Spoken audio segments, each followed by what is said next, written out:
Friends அவங்க இந்த கனகராஜ் என்ன சொல்கிறாருன்னா, துக்கத்துலேயே இருந்துடக்கூடாதுங்கிற, அதாவது நம்மளால் மாற்றக்கூடிய விஷயம் என்னென்னு என் பாயிண்ட் ஆஃப் வியூ நான் சொல்கிறது என்னென்னா, ஒரு விஷயத்துக்கு சொல்யூஷன் நம்ம கண்டுபிடிக்கிறது அப்படின்னு ஒரு பக்கம் இருக்குது.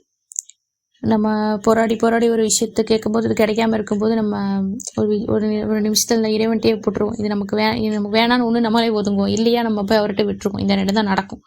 ஒன்று வேதனைப்பட்டுக்கிட்டே இருப்போம், இன்னொன்று அவர்கிட்ட போய் அழுவோம், புலம்புவோம். இது நடக்கும். அடுத்து நம்ம விட்டுருவோம் அவர்கிட்டே. இதுதான். ஸோ இப்படி இருக்கிறதான் நல்லது.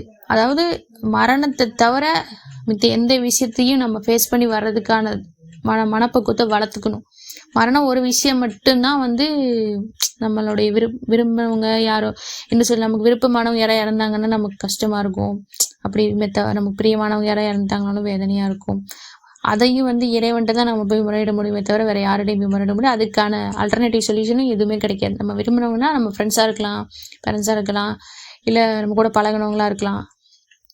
அப்படி இருக்கிறவங்க மத்தியில் நம்மளோட அன்பு என்றைக்குமே நம்ம கொடுத்துட்டே இருக்கணும். ஒரு துக்கம் மட்டுமே ஒரு லைஃபுக்கு இருக்காது. சோகம் அந்த இடத்துல கொஞ்சம் ஹியூமர் ஆட் பண்ணிக்கங்க. அந்த என்ன சொல்றது, கொஞ்சம் ஜாலி இந்த மாதிரி காமெடிஸ்லாம் பார்த்து உங்கள் லைஃப் அப்படி லீட் பண்ணிட்டு போங்க. அதாவது சந்தோஷமாக இருக்கிற டைமை விட சோகமாக இருக்கிற டைமில் தான் உங்கள் மனசை திருப்தியாக வச்சுக்கோங்க. அப்போ ரொம்ப கன்ஃபியூஷனில் இருப்போம், நம்மளே ஒரு நல்ல முடிவை எடுக்கவே முடியாது. ஸோ அந்த மாதிரி டைமில் உங்கள் மனசை கொஞ்சம் நிம்மதியாக வச்சுக்கோங்க, அதை இன்னும் ரிலாக்ஸாக வச்சுக்கோங்க. அப்போ தான் உங்கள் லைஃப் ஹாப்பியாக இருக்கும். ஸோ அடுத்த பாட்டில் நம்ம பார்க்கலாம். ஓகேவா? தேங்க்யூ.